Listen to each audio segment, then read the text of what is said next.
I'm a African, Western-born African. We call that African Americans. I'm from a southern state in the United States called Alabama. Hello and welcome to Obehi Podcast. I'm your host, Obehi A14, and I strongly believe that everyone has a story to share. Now let's get started into this episode.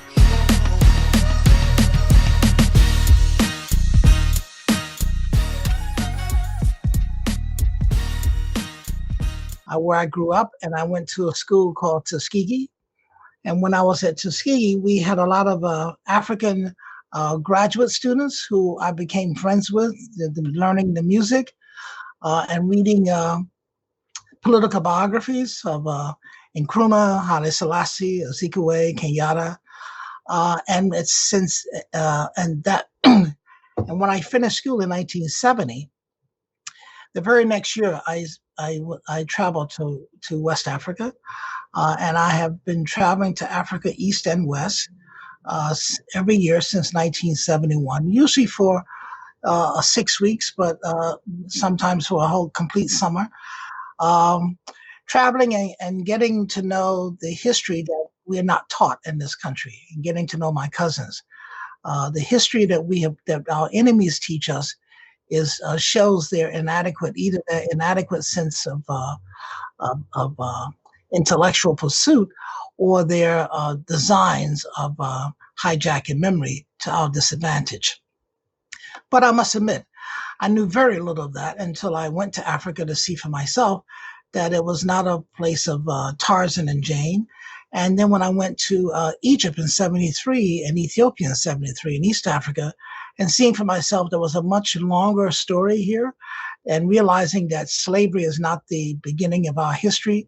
Slavery is merely an interruption in our long and glorious history, the history before Genesis that we are not taught, but we are not taught, and therefore we're miseducated. And learning that things like Egyptology was really invented to separate the knowledge of Africans from themselves. I have produced appreciations of people of African descent in my photographs. The reason I photograph people of African descent is that I try to show the three things that are missing that when non-white visual people look at us. And those are the issues of decency, dignity, and virtuous character, which is kind of below their radar. They just don't see it. So I've tried to make sure that those kinds of things are preserved for us to see. If our neighbors appreciate it, so be it. But it's important that we have it as a record to show that we have these abilities, in spite of the fact when our enemies say that we don't have abilities. So I published 8 books of photography. My latest book is called Sacred Nile. Most of my books take a long time to complete. This book took 50 years to complete. I did a book on the African diaspora in '94 that took 25 years to complete. And but most of my books have really been 5 years or less, but the long-term projects have been much more. And the long-term projects required, because we were dealing at the time in very new territory, so that one had to explore the pieces. As a photographer, I actually have to be there. I'm not a reporter. I can't call. And also, I'm not the kind of intellectual that wants that feel comfortable and that I've succeeded by just telling you. I think that our people deserve the evidence. The visual evidence is very strong. Once we see that the visual evidence is there, I think the exhilarating story of our accomplishments makes it more palatable to understand, and then to try to work through and say, what is all this about? And why is it that we don't know it? And why is it that even the references that we are so preoccupied with in terms of the Holy Bible, we don't realize when we're reading the Holy Bible that the Holy Bible writers, the patriarch writers, were enemies of the Egyptians. And that we don't realize also that those writers copied so much from the Egyptians, especially the Ten Commandments and all of the major stories of their heroes, direct copies out of Egypt. They plagiarized the Egyptians, the Black Egyptians who they didn't like. And then they, not only that, but they turned around and demonized the very people they plagiarized. So working through all of this has been an act of love, an act of salvation, an act of the love is to find the material, to authenticate the material, and then to be able to provide that material in such a way that it is meaningful and usable. You know, if we really want to change the world, we have to start with changing how we teach our children history. And we cannot teach them true history unless we know it ourselves. And this book is the missing volume that Europeans saw fit to exclude. You probably never heard of any of the stuff that you're going to see in this book, and that's good. And that is a testament that I've done my job well. But because I've done my job well, you will have a reason to internalize it and investigate for yourself. Don't just, I show you the evidence. I tell you what you're looking at. But, in the days of Google, don't take my word for it. Google it. There are a lot of things that got through. And then just one by one, educate yourself. Be amazed at the through story of our people. And then you'll get a more understanding because, it is not the responsibility of your enemy to teach you. And if I was your enemy, I would probably wouldn't teach you how to liberate yourself either. How to liberate yourself comes from your own personal responsibility. And this has been a personal responsibility for myself, for my people. And I hope that it's received in that way. And so far, people go to the website, sacrednile.com, and they hear me talk about it, read reviews, read interviews I've had, videos, and the book is selling well. And we hope that it continues to sell. Every African and Western-born household should have this book. And because that book will educate the whole family. And that education will reinforce your sense of confidence, your sense of validity in being here. And I think also the only way that our children can outsmart, can deal with this oppressive behavior that we deal with every day is to be smarter than our oppressor. Our oppressors don't know this because they're in the business of banning books, which is in the business of hijacking memory. So you're gonna be you're gonna have memory. You're gonna have the evidence of memory that they themselves don't know, that is good for you, but also you can have that to check your enemy when they try to venture into their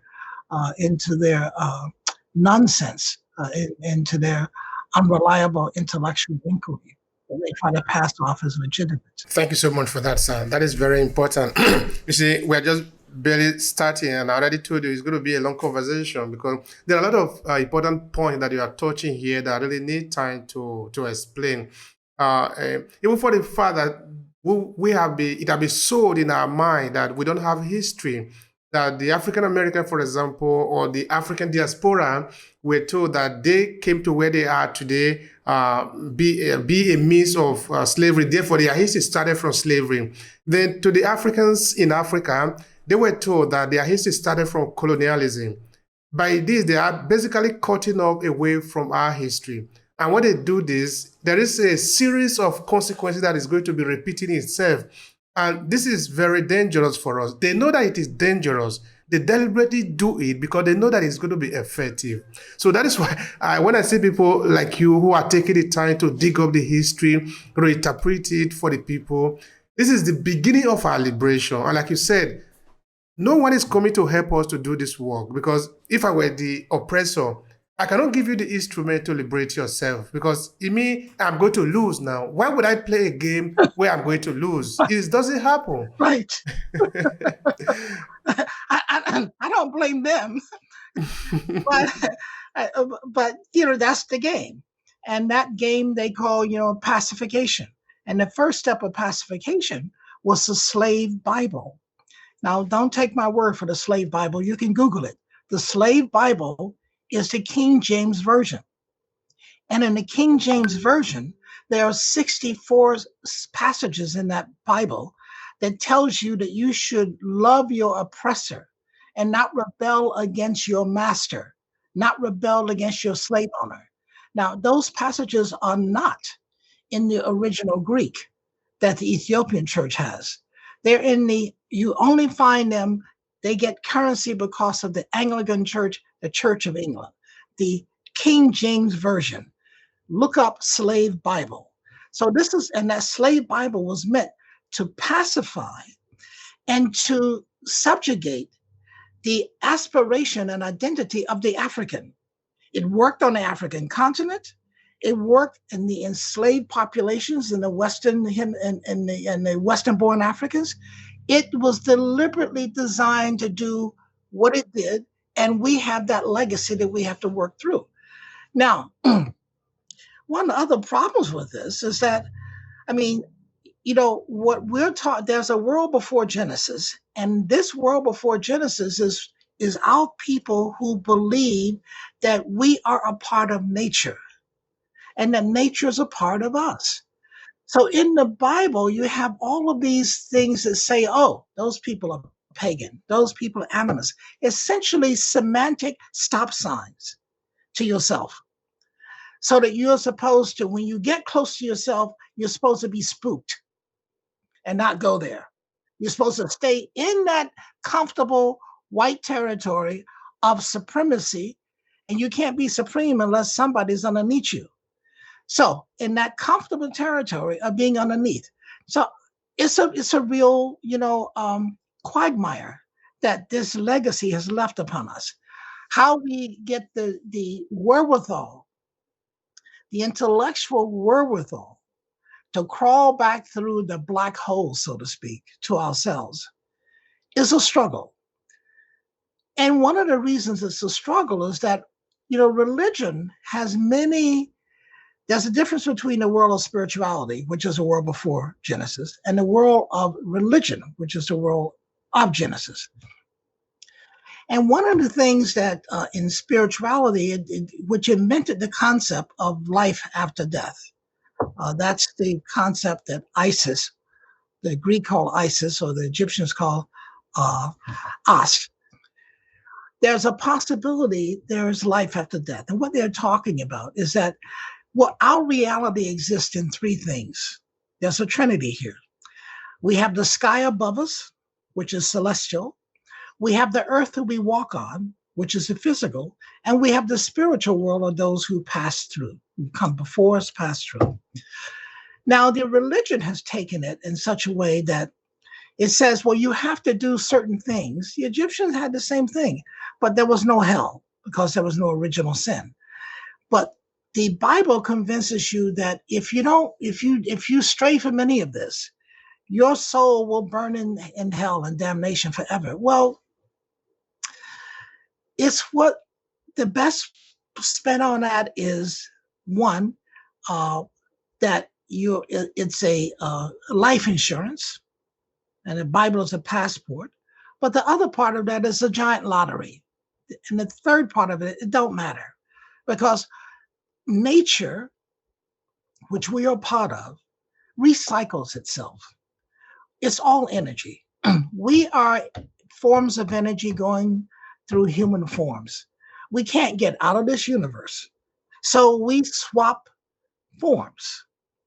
Now, if in your mind you think that you should want to aspire that you return as the same form that you are, fine. But you have no power to make that happen. You had no power to come from where your energy came from before it became you. You had no power to decide where and when you were going to be born. And in fact, you have to realize that birth, once you are born, you actually begin to die. That's the only way you die out. You first have to be born. So a lot of these fears, a lot of these superstitions, hocus pocus things that is holding on to our minds are unnecessary. And they prevent us from from dealing with the real frontier about time and the real frontier about identity. We don't need Christian identity. We don't need Islamic identity. It all came from the Egyptian. The Egyptians realized that we didn't have to nationalize. The Native Americans felt the same way. How could you nationalize or commodify time? Could you commodify space? It's not your creation. You can't make it. It's here. Can you adjust and be in the moment? And can that moment be in full appreciation of what nature has provided for you, rather than how many eggs you have been able to collect on your table in front of you, which is taking the reality and being succumbed by the illusion that you have control when you don't. But, all of these issues are issues to work through. But the important thing is, the first step is to realize that you come from a much longer and glorious legacy than the Bible gives you, and that the Bible is indebted to you. I tell people, because I don't want to offend people who grew up Christian. I grew up Christian. Now I tell people I'm spiritual, not religious. But I say, look, if you have Jesus, keep Jesus. But understand something. Your Jesus would not have lived past a baby had he not found refuge in a Black country. Your book even says that. Jesus had to leave his people and escape to Africa. Egypt is in Africa. Only by escaping to Africa did he find people who were tolerant enough to let him live, and then resourceful enough to teach him how to look at the world in a different way than his people looked at him. Now, unfortunately, when Jesus went back to his people, that story didn't end well. But until he was 30s, living among Black people in Africa, he was safe. So keep your Jesus, because everything Jesus learned, he learned from Black people. Everything that made Jesus possible, he learned from African people. So keep the Jesus, that Jesus comes off of a foundation that is older than him. And that foundation is your people. So you should, if it was good enough for Jesus to learn, maybe it's good enough for you to learn, because that's what Jesus took back with him, what he learned from us, from our ancestors. Thank you so much for that. That's again is a very powerful one.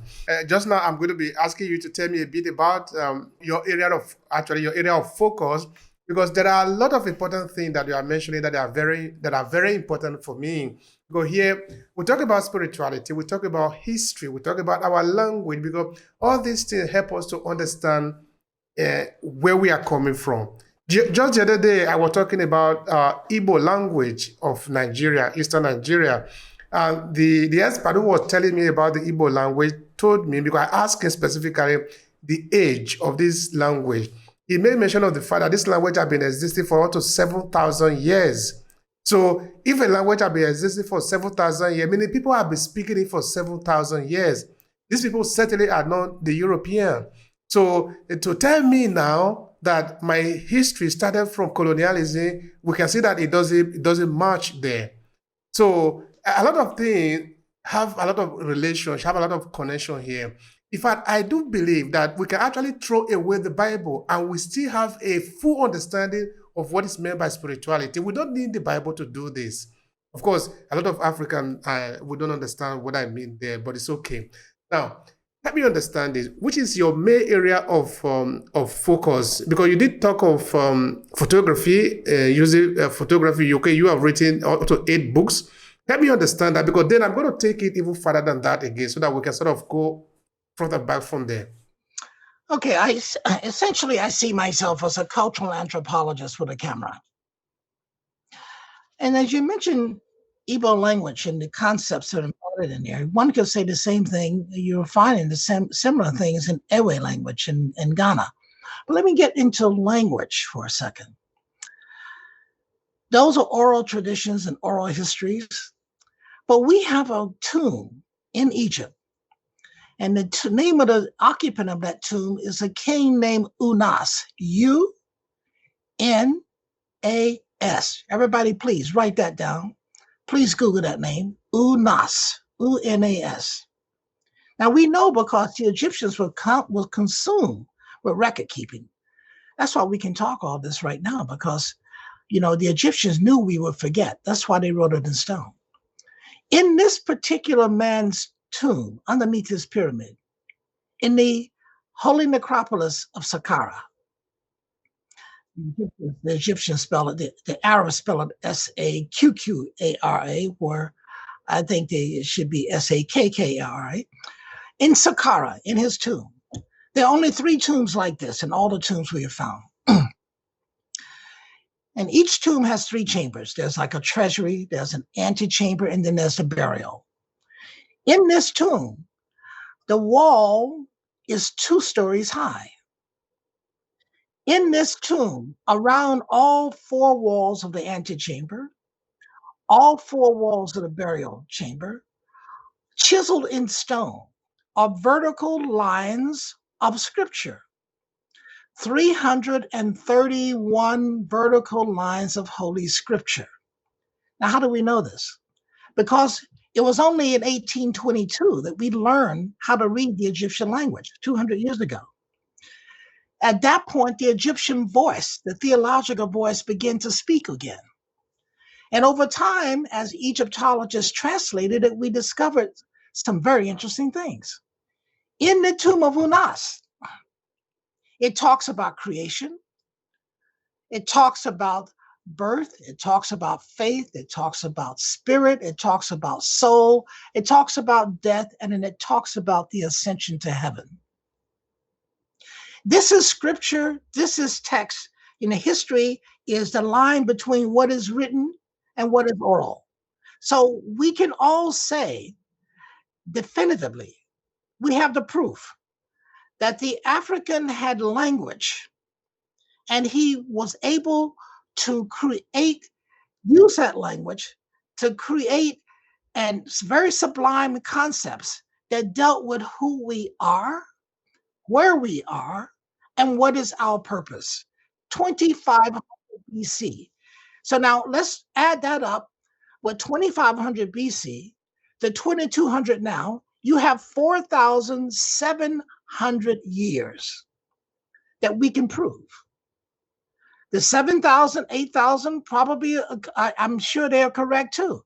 But when it comes to scrutiny, when you stand up against your enemy, 7,000 sounds good, but 4,700 years of documentation sounds better. Now, I studied religion, world religions. And when I went to West Africa, I was amazed to see the expression of faith. But one thing I discovered is that in each African district, the names change. It gets kind of confusing, which is which, the languages, what happens. So luckily, the Spirit took me in 73, because I believe in the Spirit is in charge. The Spirit took me in 73 to Egypt. I spent I was there on assignment for an airline. And while I was there in September 73 for a 2-week visit, the October War broke out, and I was stuck for another month. And in that other month, I spent my time going to the museums and just studying what I'm looking at. What is the meaning of this stuff? So it dawned upon me that the Egyptians, what they had been able to do is, let's imagine there's a quilt, or even there's my Hafsa. Let's imagine that the Egyptians were able to refine the thought of belief in nature. And pilgrims, we know that pilgrims came and went from Egypt. Egypt existed over 7,000 years. Pilgrims came out of Africa, came out of Egypt, came out of Middle East to go to the temples. It was in Mecca.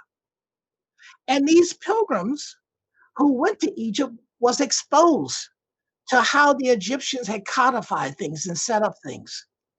And they went back. And they made their language work by adopting not all of it, because the Egyptians have a plethora of expressions, but they adopted basic principles into their own language, into their own group, and expressed it. So that if you look at Obatala, or if you look at Shango or Oshun or Eshu, you begin to see that these came from this quilt of Egyptian thought. It is all connected back to the Egyptian. So we get confused when we look at the different West African expression until we study Egyptian religion. And we realize it's the same thing, just expressed in a different tongue. But conceptually, it's all there. And so the Bible, the same thing. When I say the same thing, let's talk about, okay, creation. In the Bible, the creation is God stepped out from darkness and created light. Well, that comes from the paradigm of the Egyptians felt that creation was made by the body of a black woman. And they call her Nut. And she is the black matter of the sky. The French call her Nuit, which is closer to night sky. And let me tell you that story. Imagine yourself in space. Imagine yourself looking through a Hubble satellite or a Webb satellite at space. And you see these huge bodies of planets moving. Well, the Egyptian painted a concept. And their concept was, and Google that word too, N-U-T or N-U-I-T or N-W-T, please. I want you guys to check me. Nut is the body of a long black woman arching over the planet in downward dog yoga position. But she's arching over the solar poles, not the magnetic poles. She's arching over the circuit of the sun. So her arms are extended in the west. Her feet are extended, her legs are extended in the east. So in the west, when the tired sun goes to sleep and needs to be recharged, her arms become a runway. And the sun climbs up those arms and she swallows it. Because in the body of the black woman, the black matter, can the sun regenerate for the next 12 hours? And her body has a dress with holes in it. So these holes come out as stars at night as the sun is trekking through. And in the morning, in the east, she gives birth to the sun with the magic spark of the supreme god of the Egyptians, whose name is Amen. You may have heard that name. Amen. With the spark of Amen, she gives birth to the sun who activates all existence. That's creation story by the Egyptians. Black creation story. The black woman is the number one divine element. There is balance. And in that balance, it works out those balances in different ways. You may have heard of the Cain and Abel story, the two brothers fighting. Well, that came out of ancient Egypt. You say, what? How could that be? Well, in ancient Egypt, the story would have been the fight between Asar, who the Greek calls Osiris, and his brother Seth. Asar was an agronomist scientist. He invented agriculture on a large scale. Of course, he had the help of the Nile, which flooded every year and flooded the land for 3 months every year. And they made irrigations to water the desert. But he wanted, with the African heart, he wanted to share this. So he went abroad to teach other people that they too could make their land support a population and that they could thrive. And while he was away, he left his wife on the throne to rule Kemet, what we call Egypt. While he was away, his jealous brother Seth felt this was a very timely time to bring a coup, to throw his sister-in-law off the throne and take it for himself, which he did. When Seth returned, when Osiris returns, Seth steps off the throne, gives it back to his brother, but he didn't let it go. He wanted to have the throne to himself. When the king Osiris returned to Kemet, Egypt, Seth was very happy to give him back his throne without telling him he had deposed his wife. But those things got sorted out. But Seth had not given up. So he devised a party. And in that party, he was going to give away a special prize. And the special prize was going to be your own stone sarcophagus. A sarcophagus inside of a tomb is where they lay your gold coffins or the body inside. So he said, anybody who fits into this coffin is yours. Well, everybody at the party was a co-conspirator on killing the king, Osiris. So everybody tried it. Nobody fit. It had been made to the exact measurements of Osiris. So their brother kept imploring Osiris, come on, do it. It's a party. Do it for us. Osiris, having reasons to be reluctantly trusting his brother, did lie down. And yes, when he lied down, it fit him perfectly. And guess what? All of the conspirators rushed right away and put their lid on top of the sarcophagus, meaning that it smothered him out. So they opened the sarcophagus hours later. Yes, Osiris is dead. There's no more air. We can do without water for several days. We can do without food for several days, but you cannot do without breath for several minutes. So his body was taken out. And Seth, wanted to make sure he don't come back again, dismembered his brother's body. He chopped it up into 14 pieces. And then, fearing that his brother has a real connection with the spirit world, real magic about that the Europeans like to call magic, he buried each piece away from itself so it could not come back together. So when the wife hears about all this, of course, she's very distraught and calls upon the spirits of heaven, please help me. Help me find all the pieces of my loved one. And with the help of the spirit, she was able to locate these pieces, and she did something that started a whole revolution. She brought these pieces back together like a jigsaw puzzle, bandaged them up together. She created the first mummy. And then in her woe, she's a virgin. She calls upon the spirit again to let her take the seed of this dead man. We may call that artificial insemination now. But she, as a bird, rose above the dead man's body, her husband's body, became impregnated with the seed of her dead husband, and months later gave birth to a child named Horus. Does that sound like any impossible birth scene you've heard about in the Bible? Impossible birth. That's where it came from.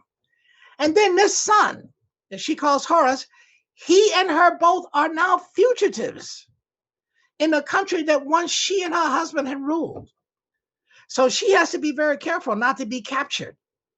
They are looking for a woman with a baby. She has very few skills. She was a queen.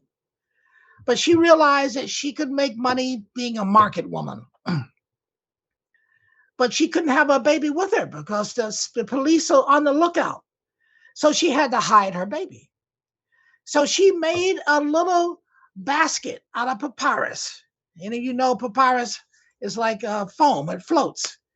And she put the baby into this little basket she had made of papyrus and put it into the reeds so it won't go anywhere while she go to work.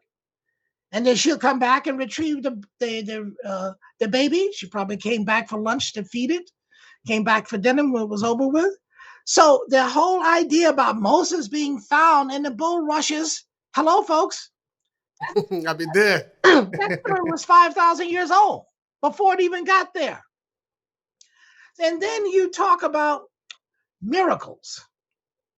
Well, the Egyptians, they're full of miracles. There was a story that's written. There's a story once where the king was being rowed on a boat, and there were some maidens who were doing the rowing, and All of a sudden, one maiden started to cry, and the king said, "What's happened?" She said, "Oh, I lost my earring in the water." The king said, "Well, we have to get your earring." "How? It's down. We can't dive and go down and get it." He said, "No problem. I call one of my chief priests. He comes over. He says the magic words, nothing but chants to the spirit. The water separates. It becomes a vertical shaft. Well, one could able to climb down to the bottom of the river, could get back the earring and bring it back up, and then the water closes again." Moses was not the first to do this. If in fact the Exodus story is true, and I have problems with a lot of that, but that story came from the Egyptian experience. And then let's talk about, because you see, there's no theological concept that the biblical world knows that did not come from Egypt. They didn't have the word soul. They didn't have the word spirit. They didn't have the words for eternal life. Now, the Egyptians believe they had angels, spirits, all of that we talk about, that all came out of Egypt. So all these people who are saying, we can't deal with the pagans, well, the pagans are all up in there with you, but you don't realize it. So, reincarnation. When the king dies, the whole nation is in mourning. Well, the price of love when you die is to mourn. And the Egyptians believe that day of burial, when the sun goes down, that the king's soul then leaves the physical world and begins his voyage to the celestial world. And there's a particular place in the sky that it goes to. The Bible talks about the 7 stars in Revelation. Well, those 7 stars are the stars of the belt of Orion. Look at it. You got 2 up here, 2 down there, and you got the belt with 3. Those are the 7 stars. Well, the king's body rejoins the energy of the universe in the belt of Orion, but in a particular place. It's the star that's on the left-hand side of the belt. So the Egyptians have worked all of this out. Ascension to heaven was a 5,000-year-old paradigm story long before the New Testament talks about Jesus ascending heaven.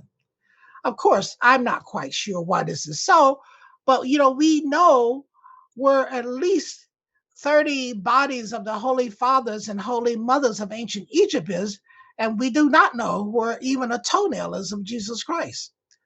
And we also know that when the Vatican is showing you a shroud that they pretend to be Jesus, they know that that's BS. The shrouds came from Egypt. The Egyptian mummies were buried with a shroud, and they wrote things on them. So they found a shroud, they took off the painting, and they exhibited it as the shroud of Jesus. I mean, how silly. But that's what is called then faith, because you know that a man cannot have a child. That's why the Egyptians have Nut having the child. The child of the universe is the sun, the sun, son. And the church people would tell you, well, the Egyptians, they worship the sun. Well, that's very elemental or trite on their mind. It just shows that they really couldn't wrap their head around what these people were thinking, because the Egyptians knew that God was invisible. They knew that God was above us, but they also knew that, look, God is that spark of amen, where the night is torn away by the sun because of Nut. So the Egyptians, yes, they looked and prayed towards the sun 5 times a day. I think the Muslims do 5 times a day too. 5 times a day. Why? Sun morning, sunrise, sunset. Mid-morning, mid-afternoon, midday. The 5 points, the 5 stations of the sun. Now, why? They were looking at the sun and they were making worship praying. What were they praying to? The Egyptians knew that the sun was not God. What they knew and believed was that the sun was merely the window upon the residence of God. And who is God? Amen. Okay, now, as a cultural anthropologist, how did you start this one? I mean, how did you become a cultural anthropology? Well, I guess it happened in college when I studied sociology, and I began to see that anthropology was a way of feeding us back the memory of not only civilizations that are lost, but civilizations that are different. It's how people anthropologically or culturally deposit the meaning of themselves. So I thought this was quite interesting. Here's a tool, here's a vehicle that I can use to investigate what has been deposited in by the people of things that matter and define who they are. Now, I'm sort of curious. As you were growing up in Alabama, tell us something about your childhood there, growing up, of course, within the area of history. Now, what did you know? How did you get the curiosity that you wanted to know something about your root, your origin, your African history? Well, yeah, I grew up among grandparents who loved themselves and they loved their people. And, in an environment in a racist South, you're excluded from the white community. So that gives you more time to concentrate on your own. I guess that pride of oneness, we in America as African, Western-born African people, we have some benefits, we have some disadvantages. We have an individual, excuse me, because of growing up in a capitalist country, where the emphasis is on the I and not the we. It causes my people to have this particular value of independence, independent behavior, independent accomplishment, which is totally different than we accomplishment. The sense of we is something that has to be learned by Western-born Africans because of, and I imagine it has an effect on the continental Africans too, because it's been pushed. It's part of the baggage that comes with capitalism, and also with religion. But luckily for me, and that does not mean I did not grow up in an area where people whitened their skin because they felt that they would be less oppressed if they looked like the oppressor, or tried to be very accommodating to the oppressor. So I avoided situations, and my family avoided situations where we had to be accommodating, and we never ever considered that we should change our looks, because God gave us this look. And in our situation, we believe God makes no mistakes. And our look is the best one. And if you look at, when I look at the mummies of the pharaohs, and I say in my book, Pharaoh is not an indigenous Egyptian name. It's a Hebrew name, another construction and invention of the Bible. They're the Holy Fathers and Holy Mothers. When we look at the mummies of the Holy Fathers and Holy Mothers, first of all, what we find is they look like they're just sleeping. Secondly, what we find is they have a personality, and that personality comes through. And thirdly, we find that the Europeans, when they look at ancient Egypt, they cannot deal with it. So they come with all kinds of theories that are based upon dissonance. And I give you an example. The mummies are the primary example. The mummies are all Black. Now the Egyptians, now the Arabs and the Europeans say, well, that's because when they put them in a casket, they put this bitumen pitch on top of them. Well, none of them knew bitumen pitch until 1922, when they discovered King Tut's tomb, and it had bitumen. You had this foreign source there, a substance there. So The Europeans would like to say that the bitumen pitch changed them into black, which gives you the assumption that they were probably not black before. And my thing is that, well, that's a real stretch because we know there's an African culture because they are part of the land mass of Africa. To say that the ancient Egyptians were white is kind of like saying in France, where you have a fourth of the population may be Muslim, by saying that, the French are Muslims. It's not. But the point is that here is the point. The symbolism of the Egyptian was about when you die, going back to your maker. You want to look like your maker. Your maker is a night sky. So the Egyptians wanted to be blacker, like the night sky, like Newt. And how do we know this? Because in every casket of an Egyptian, when you go to a museum, next time you go to a museum, and you go to the Egyptian collection, I want you to do something for me. So don't take my word for this. Do something for me. You're going to, they exhibit it in such a way that you have the front of the casket, it's all painted, and you have the back. And they shift it so that you can look past the front into the bottom of the back. You see all these pretty images. But something is hidden. A secret is hidden from you. And the secret is this. Get a mirror or get a view that allows you to see the underside of the lid. And the underside of the lid is this woman, Newt, stretched out in front of you, welcoming you back home. The night sky is welcoming you back home. And what color is the night sky? I don't hear you. So the Egyptians used color as symbolism, like you'll see in some of the tombs. The light is what is escorting Amen across the sky. So you will see some tombs where people are painted yellow, like the glow of the morning sun. Some are painted red in a different color of the morning sun. It's all about nature. But Europeans get all confused. They can't perceive on this level. It's a little too deep for them.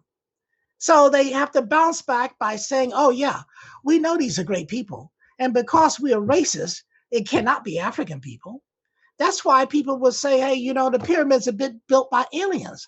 If they can't figure out how it's done, then their default position is that an alien did it, because Africans definitely couldn't do it.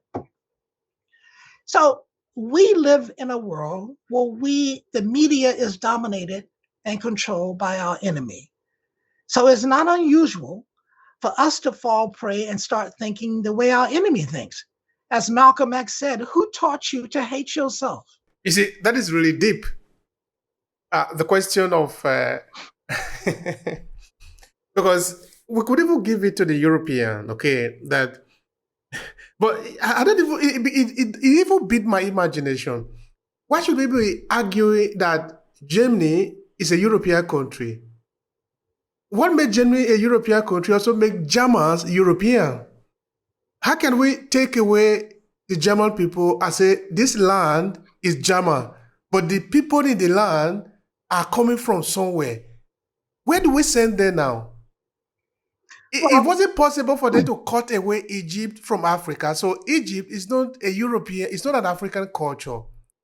Don't even say that. Another thing that is even very important that people don't argue often is when you are talking of the Mediterranean, for example, we are not exclusively talking about the European. Because Africa, because the North Africa is part of the Mediterranean, it doesn't mean that this belongs to the European. It is not. Because this is the Mediterranean to even start with in that sense. So what gives European a claim to that land? It's the claim of the plunderer. the plunderer gives itself exceptionalism. That's why in South Africa, people want to say Black Africans. Excuse me? I don't know any African that's not Black. But that's an exceptionalism to carve out their presence. Do you say white French, Muslim French? It's that exceptionalism of the plunderer. And that has been the culture of the Northerners. They are plunderers. And that plundering is, take the story of the Exodus. Exodus is a beautiful story, but there is no evidence that it ever happened. But there is evidence of something else that did happen. And I say that because of two reasons. One, Egypt was the richest country, the most powerful country in the ancient world. They had a lot of enemies because of this. And refugees are swarming in. That's how Abraham came in. They're all swarming in from countries that have agriculturally been failures. Now, if you take the Exodus story seriously, the head of the state went into battle with his elite troops. It's like the Americans taking into battle all of their battalions of Marines and navies and what have you, and they were defeated. Now, if that was the case, there would have been a serious power vacuum. And we know by diplomatic tablets that were going back and forth in Egypt that no such thing occurred. We know also from some foreign countries that nobody else, doing their enemies, were aware or took a move to take advantage of this power vacuum. That's number one. Number two, there is no need since time beginning for you to escape Egypt over a piece of water that it takes a day and a half for a boat to cross. And I tell you why. Because there is a 200-mile land bridge that goes from the Mediterranean down to the Red Sea. Everybody who came into Egypt used that land bridge. Back and forth trade used that land bridge. And you're coming out of the Delta, excuse me. Now, let me talk about why the Exodus supposedly happened. If I remember correctly, it happened because the people were overworked. It didn't even say they were underpaid. It said they were overworked. And for that, their God, who chose them, decided to defeat the most powerful nation on earth. Just think about that. That's what, I'm correct me if I'm wrong, but I think that's the narrative. If they are the chosen people, then where was God when Hitler was gassing them? Not working them hard without paying them, but gassing them, annihilating them. What happened to this chosen God? To that chosenness? I don't know what happened. But let's go back.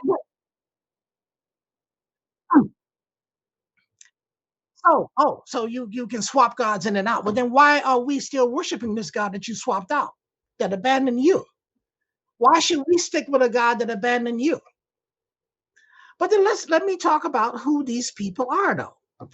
In the history of Egypt, the Egyptians their societies were strong, but they broke down. We have 3 different periods of breakdown. They're called intermediate periods. First intermediate, second intermediate, third intermediate. People had disputes. You know, we humans are very cantankerous. Religion, I think the Egyptians invented because they wanted to find a way to replicate the perfection of nature in human society so that we can get along with all these differences and be like the things that God have made around us. That worked for long times, but every now and then you have the problems of ego. And ego is 100% of nothing, but they would have issues of ego, issues of theological conflict, and issues of secessions conflict, power. Over time, if these issues could not be negotiated and worked out, they could explode into civil war. The civil wars always happen in the Delta region of Egypt, not along the strip between Memphis and Nubia. And in the Delta region, which is huge, because that's where most of the crops, everything grows. That's humongous. In the Delta region, a lot of people felt came a time when people felt, well, we should not be ruled by Memphis. We should have our own, because they don't think the way we think. They don't do it the way we do it. Over time, these people had,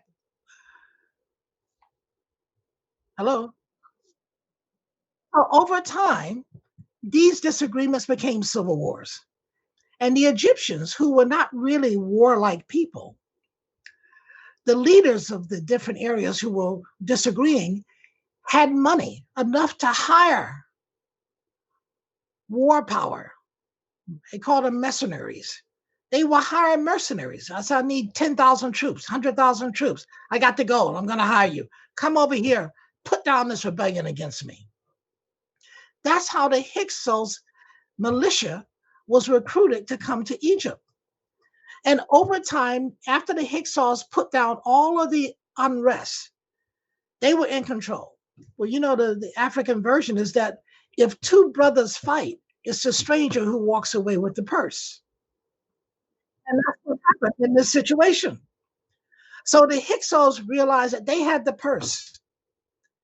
And they stayed and occupied that country for 250 years and opened up the tombs and stole everything they could. And they built this huge castle called Osiris, which is about a mile long, that stretched along one of the routes of the Nile. And from there, they ruled the country. And eventually, they attacked Luxor, Thebes, and defeated them. And the royal family and their army had to escape south to Abydos, Nubia. And the reason they could do this is that they brought something new to the battlefield. The Egyptians fought with honor. Man shall stand against man and meet him on the battlefield and duke it out. Swords, axes, hammers, whatever. Well, the Hyksos brought something they hadn't seen before. The Hyksos brought ramming chariots drawn by horses. The Egyptians didn't have the horses. They didn't have these ramming chariots. And how does a ramming chariot work? If you're an Egyptian soldier, there's a front line. And there's a line behind you and a line behind that. So what the Hyksos did with their chariots and their horses, they just ran your line, just ran over you. Hundreds of chariots coming at you, just mowing down your people, mowing down your line. Your strongest fighters, your front line gone, second line gone. So with that particular strategy of battle, they just defeated these people who did not have wheels, did not have ramming instruments, and did not have horses. So once they defeated the Theban kings escaped, licked their wounds. It took them a decade to recover. And they had to rethink how they're going to deal with these people, seriously. So military minds began to work against how they were going to match them. So they got the horse. They got the African horse from Ethiopia, which is a smaller horse, but more agile and faster. Then they came up with this design of a chariot that you could use to fire weapons from. So then they came up with a battlefield strategy of having 100 or more chariots on the front line, charging the enemy, controlled by the driver who's manning the horses, but on the platform is an archer. And going in towards the enemy, the archers are just putting off those arrows, straight ahead. And then when they get close enough that they can be reached by the Hyksos ramming vehicles, they make a U-turn. And when they make a U-turn, the archer turns, he makes a U-turn, and he keeps firing. It goes back and forth, back and forth, back and forth, back and forth. That's how they defeated the Hyksos. They defeated them. They took all the territory that they had occupied, and the Hyksos retreated into their castle, into Avaris, and they closed the doors. And the Egyptian army put siege on them, but because they had water, there was no way to make them come out. So after a year or so, the king Akhmoses, you may have heard that name before, Moses means to become. The king Akhmoses, the end of the 17th dynasty, beginning of the 18th dynasty, made a peace treaty. He says, look, I want you out of my country. You can take everything that you've stolen. I will guarantee your safe exit. But if you ever come back again, I will destroy you, which they knew would be true. On the open land, with his strategy, they could not win. They had lost already.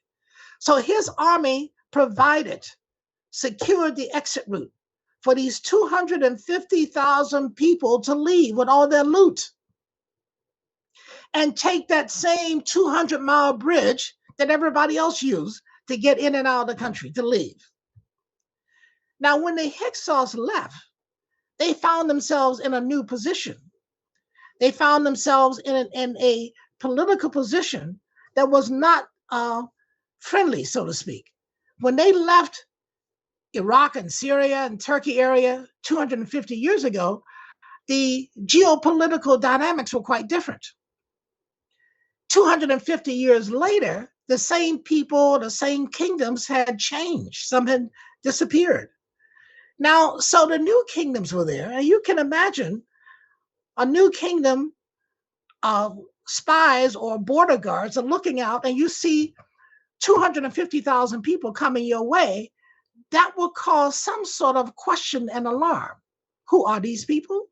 Why are they coming? Is this a friendly thing or is it a hostile thing? What should we do? So that's why the Old Testament is full of battles, war battles.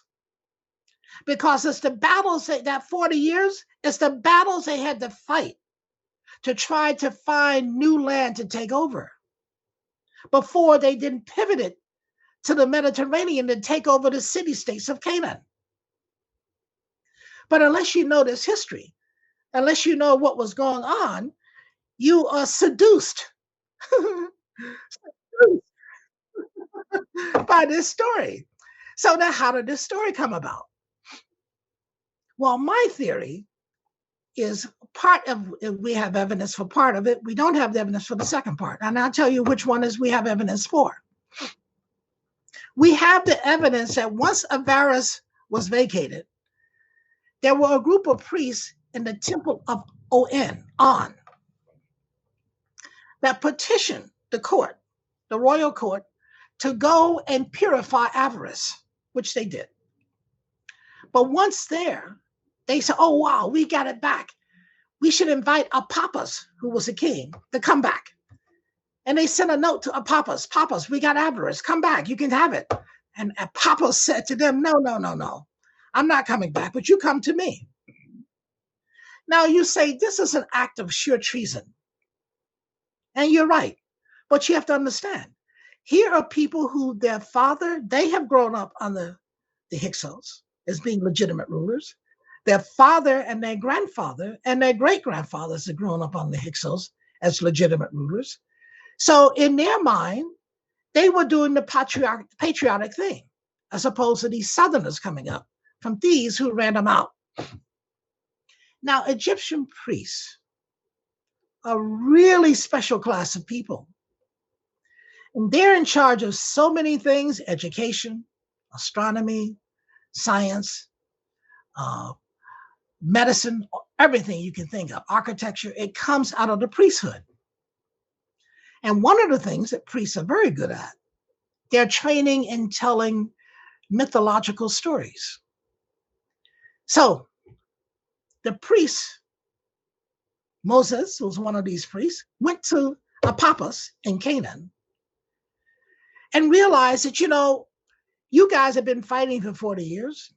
You don't have a cohesive ideology, a cohesive culture to hold you together like we have in Egypt, because we have the ideology of Isis and Osiris and blah, blah, blah. So I'm going to make one ideology for you. I'm going to change it where you are no longer the oppressors of Egypt. You are the victims of Egypt. And I'm going to take different parts of Egyptian stories and wrap them around that whole thing. And voila, we have the 5 books of Moses. The Egyptian priests rebranded the Hyksos into Hebrews. I take complete responsibility for this theory, because I tell you, I only have one part of it as evidence. The other part is when I look at how it's been plagiarized, and I look at the similes between them, it's very hard not to come to this kind of conclusion. Thank you for that. Thank you for that. I appreciate that. Of course, that would need some time to expatiate also how you get there, but that is fine.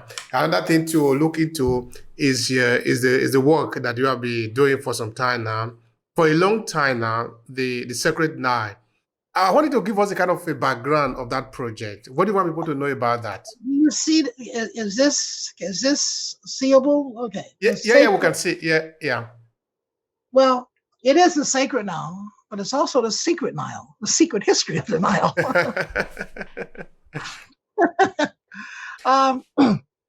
It's the story of where we come from. I opened the book with the fossilized skeleton of our earliest mother. The Europeans call Lucy, the Ethiopians call Dinkonesh. 3.2 million years old. This is our earliest mother that we have a record of. I don't care. I mean, nobody else can. I mean, there's a fossilized humanoid. Nothing is older than that. That's what we began. That's what people began. And as people begin to grow in communities, people begin to move away. You know how we humans are. Once our neighbors get too many around us, we want to go somewhere else. So that's how migration starts. And then in ancient times, the route of migration, the natural route of migration, was the waterways, was the rivers. So people just walk along the rivers because you can be as tired as you want to be, but you got water. It's better than walking in the desert from mountain to mountain with no water. Wherever you go, you got to think about, well, how can I make it to where I'm going? And water is always an important element. So the easiest route of migration has always been along the waters.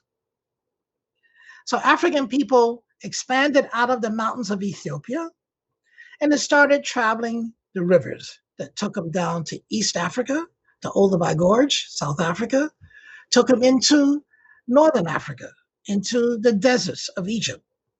And then, as they needed more territory, as the populations grew, they followed the sun and went west and took them to, Chad, Mali, the river that takes you into the Niger Delta, that you were talking about, the Igbo people.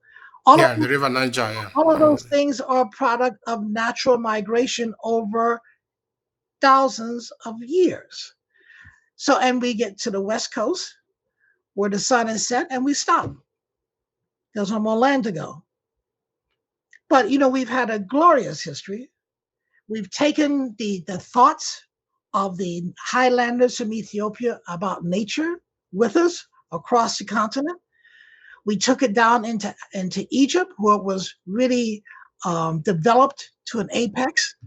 But all of this thought about the world, the spirit world, the physical world, the celestial world, these are thoughts that our ancestors pondered on and developed treaties about. We were the first people to discover and develop writings about the spirit world.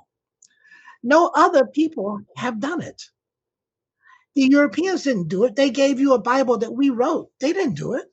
They, in fact, stole it from the Greek, who had occupied Egypt for hundreds of years.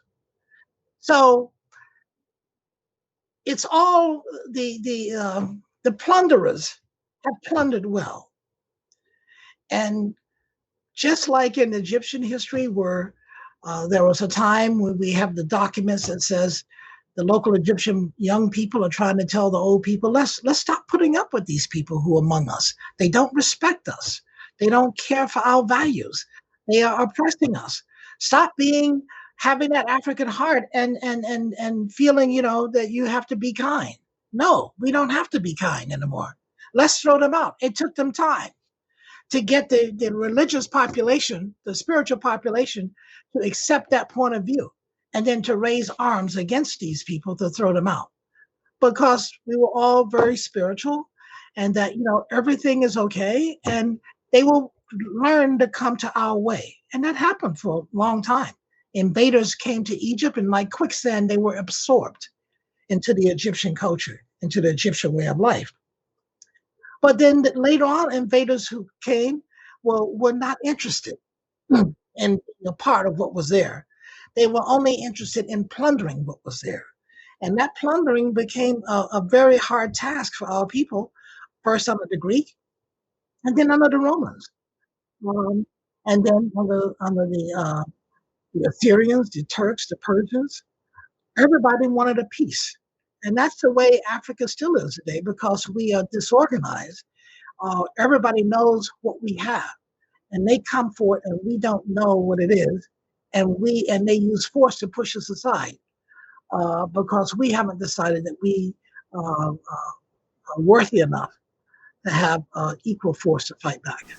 You see, I found it very interesting just now when you were saying that Africans moved to different parts of Africa to populate the land. And these are stories that have become very deep, and it go very, very deep in it to be able to dig up this story, to explain it, to understand them. Because when people was in Africa, there were no people anywhere in the world. So basically, when we are talking about African history, we are talking about human history. This is the history of humanity. So that it didn't make any sense, actually, that people like Hagan and the rest were saying Africa is a dark continent of no history, nothing is there. If you succeed in that, you'll say humanity have no beginning. Because if you take away African and just say, because Europeans like to refer to Europe as the old continent. When they say it, I usually say it in respect of what are you referring to Europe as an old continent? Okay, if you are looking at Europe and America, Europe is an old continent. But if you are looking at humanity, Europe is a young continent. It is Africa that is an old continent. This is where we are coming from. This is the history of humanity. If I were to stretch it a little bit, those first people that were in Africa, according to your story, that started to migrate to different parts of Africa, do we know where they started to organize themselves? The politics is all about exceptionalizing a group of people by making them unworthy. But yes, we can track stuff. Archaeologists, when they uncover settlements, they can tell the age of the people who died there. They can tell the age of the construction of things that existed. And that's how we know. The best place to go is that UNESCO did a 7-volume, I think it's 8-volume now, History of Africa. It may be online. Check it, everybody. It starts from prehistory on. And the prehistory is what you're talking about. And in that first volume is what you want to read. And that will answer all your questions about exactly where is the evidence, what does it look like, and where is it located. We have evidence in terms of markers, settlements, but we have also evidence in terms of solar evidence, in terms of how people made stones long before Stonehenge to tell them the time of year. The sun tells us the time of day. The moon tells us the time of the month. And the equinoxes tells us the time of the year. All of these things first discovered by the astronomers, Egyptians. So when we look at stuff, we look also at technology. what technology is this local population using? Because they left behind stuff.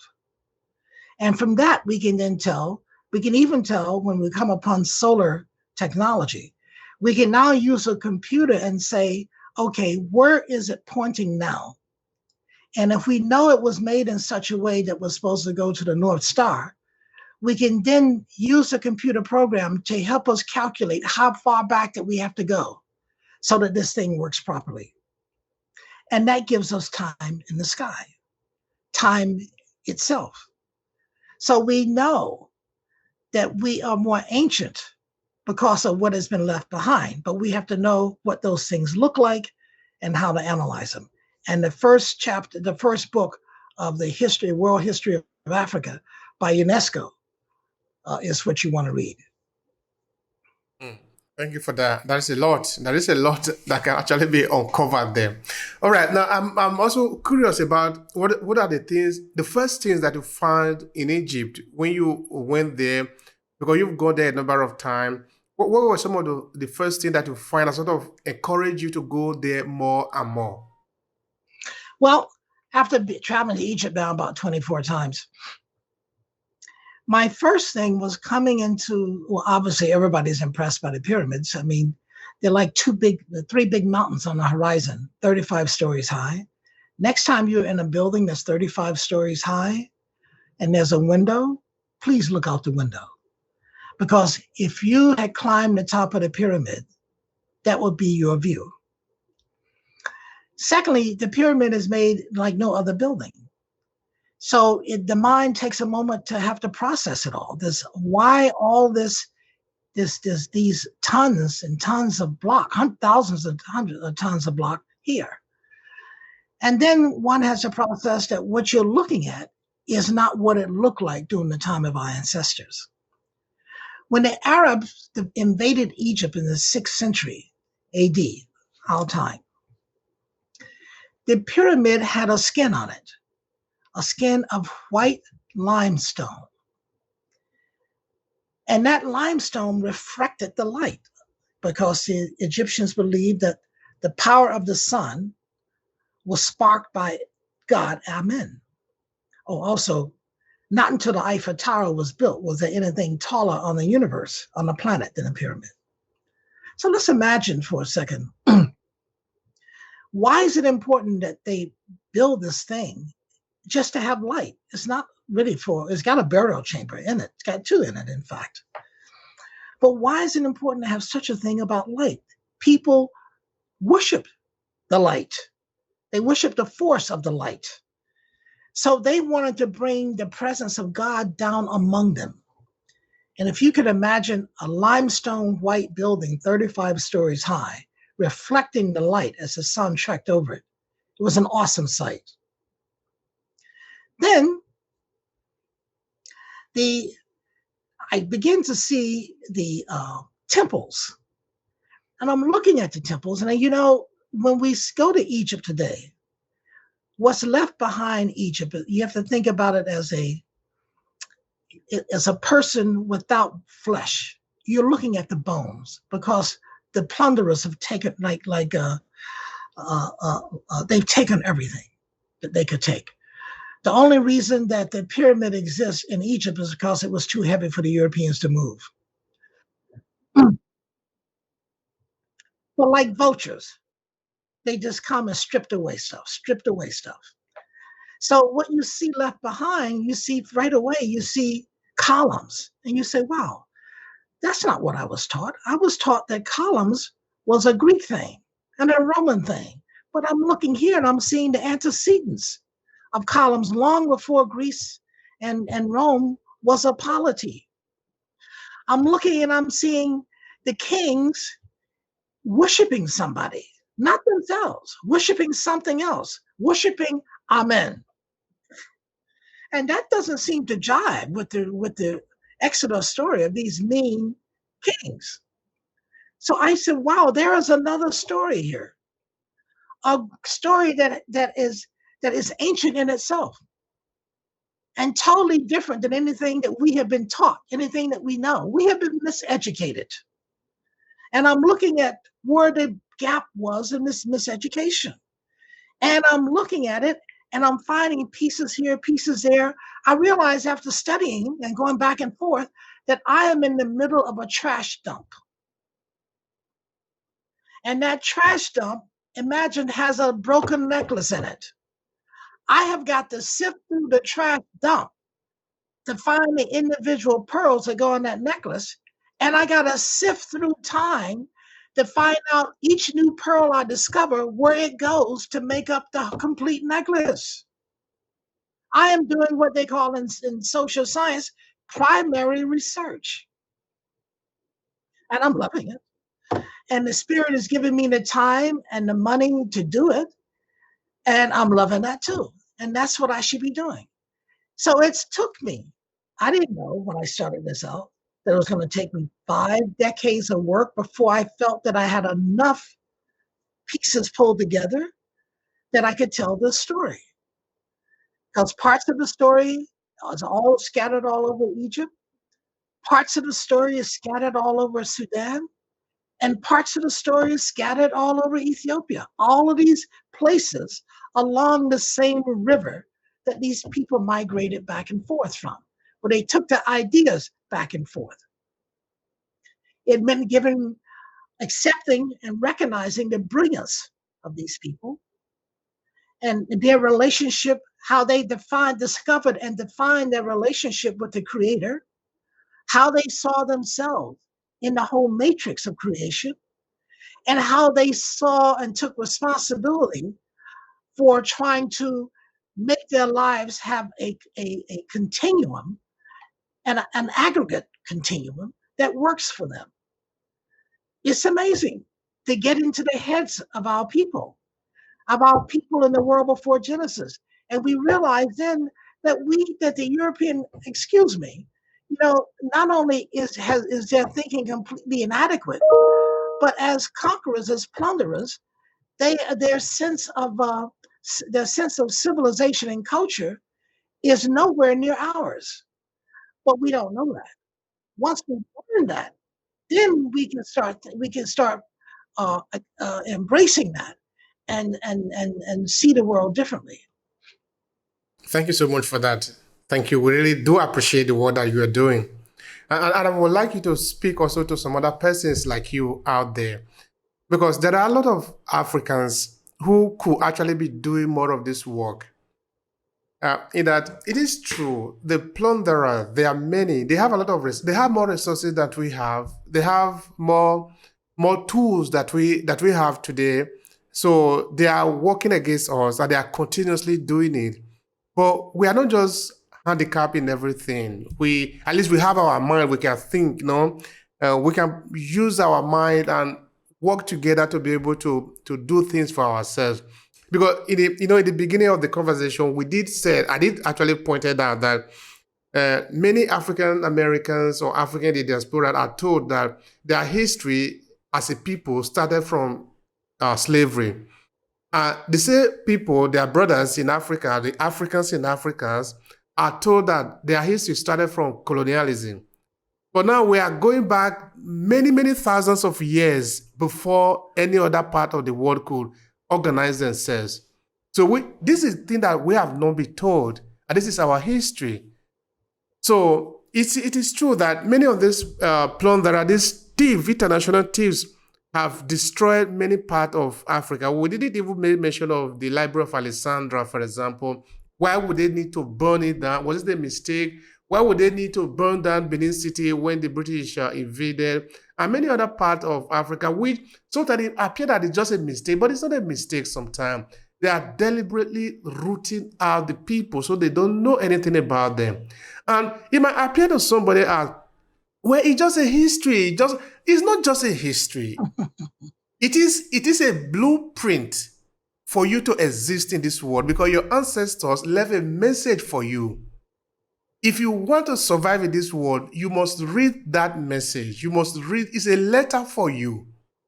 So I think that Africans, particularly those who are able to manage to come out of this web of imprisonment, of incarceration that we have been put into, it is our obligation to do the work so that we can free ourselves. What is your message for them? All of us are not helpless. Well, I agree with you. History did not begin when the white man showed up. But, the white man has left a legacy that we have, we have this saying that you don't really need to put chains on a slave once you teach in the Bible. He'll chain himself. And that's happened with Western-born Africans and continental Africans. And it's a real fight to convince people to give up those chains, because they feel those chains are reassuring and that they belong on them. And people don't realize that, you have the power to stand inside yourself, rather than giving that power to someone who has a religious title or a political title. Because, like it or not, no matter what title you have, no matter what money you have, everybody has to be born alone, and it won't keep them from dying alone. So there has to be a higher power that has nothing to do with all of the head games, manipulation games that the white man has used against us. I do believe that we can free ourselves. We have the ability. It takes work. It takes nerve. It takes confidence. But more than anything else, it takes your realizing that you have a right to live free, and that what gives you freedom is the air that you breathe every day. That's the creator in you. That's the creator speaking to you. The creator does not need English to talk to you. The creator does not need German to talk to you. The creator talks to you when you breathe. The creator talks to you when you hear, when your senses are working. That's the creator. The creator talks to you when there's lightning and thunder and water flooding or drought. That's the creator talking to you. And that creator will talk to you whether you know how to read English, French, German, or anything, because that's the one that matters. And that's the nature, the only nature you really have to be concerned about. That is a frontier, the only frontier that you really have to be concerned about. All that other stuff sounds good because the mind likes to be entertained, just like watching comics or Westerns or television. The mind likes to be entertained, and the mind can run off in many different rabbit holes. But you have the ability to control what rabbit hole you want to go into or avoid that brings you fundamentally peace and happiness, because that's all any of us want. I don't care who you are. I don't care what nationality you are, what religion you are. Everyone wants something very basic. And that basic want is to be happy and at peace. And you can do that. Look, the religion has a problem. It has not brought you happiness because it brought you insecurity in thinking that maybe I've not prayed enough. I'm not worship enough to get to heaven. That's not happiness. So, but you can go into yourself and you can find peace within yourself and nature. And that brings you happiness and that brings you peace. Religion has a lot of positive things about it, but one of the worst things about it is that it establishes walls. Walls, people are walled in to each other, and they're walled out from each other and from nature. Walled in to create an artificial celebratory chamber is not spirituality. Spirituality, you can walk out anywhere under the sun, which connects us all. We're fortunate. We live in a universe where we have two eyes in the sky. We have the sun, which represents the male energy, and we have the moon, which represents the female energy. And the female energy is obviously the most powerful because that energy connects night and day. The moon can shine in the daytime. The sun cannot shine in the night. All of it is nature. It's not really complex if we just pay attention. If we close out all of the noise that's coming to us about believing this, believing that, I'm sorry, God does not need language to communicate to you. That's something you can do on your own with the Creator. You don't need a story that tells you that you are alive and you're breathing. You need to be thankful every day that you're alive and that you're breathing, because our Creator's made it so. None of us are promised tomorrow. So use each day. Don't get to the end and realize, oh my God, I've been looking in the wrong direction. That direction won't get me anywhere. But what you really need to do to get anywhere is to be at peace with yourself and at peace with the Creator, because you have no power of what will happen after this. So you must live and appreciate this as your own heaven, not a hell, but we have turned it into a hell. You cannot get out of hell by dealing with everything that gives you anxiety, and religion gives you anxiety. God does not, Creator gives you air. That's not anxiety. So it's okay to pull back, because all those people you're listening to who are telling you this and that, they got to die. They can't stop death just as much as you can't stop death. You know, and if there is a heaven, prove it. Nobody, because you're selling these lottery tickets that if you do this and this and this and this and do it on that day, you know, that's a lottery ticket. Have you won the lottery? You're not going to win it in that religion either. All right. Now, for the people that have listened to you to this point, that they heard that you have made mention of your book, Sacred Nile, they might want to buy from you, or they might want to connect with you.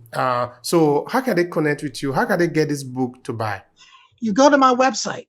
It's called, the name of the book, sacrednile.com. You can buy the book. The book links to Amazon, so Amazon in Europe, Amazon in America. There may be some, or you can Google it and Google and see if there are other online places where you can buy it. But, you know, you will enjoy the website. You will enjoy reading about the book, mainly through reviews that other people have written about it. You will enjoy hearing about the book, mainly through interviews and videos. sacrednile.com. sacrednile.com. Please come visit us.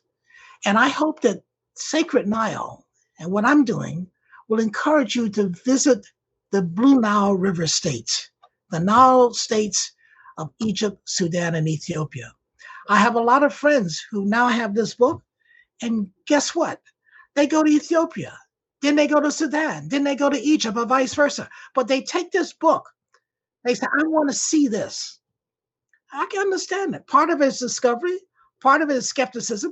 Is he really right? Does this really exist? Should I read? Because this is fundamental. It may mean I have to change my thought about something. Go and see for yourself. Don't take my word for it. You got a picture. When you get there, you'll see it. Go, and you got a caption that tells you where it's at. Go find it. This is, you know, what they call those games, and you go search. There's a name for these search games, hunt and seek or whatever. Go seek it. Take the book. Go find it. I want people to do their pilgrimage with this book. Go find these places. Read what I say about it. Google what you can get information about it, because this stuff is hidden in plain sight. It's not people trying to hide it from you. They didn't tell you about it, but it's hidden in plain sight. What you don't have, what the benefit of what you have in Sacred Nile is that I've hooked up the necklace for you so that you know how things fit. But they haven't destroyed it. They just say, hey, you know, there's no sense in telling you this story and telling you how it goes together. So now you have a guidebook that can take you and you can see for yourself. Because, you know, when you go there, there's millions of things to look at that are distracting. But you need to zero in, focus in first, and then enjoy the distractions. But at least you understand then how the distractions are a part and parcel of what was the major story. sacrednile.com.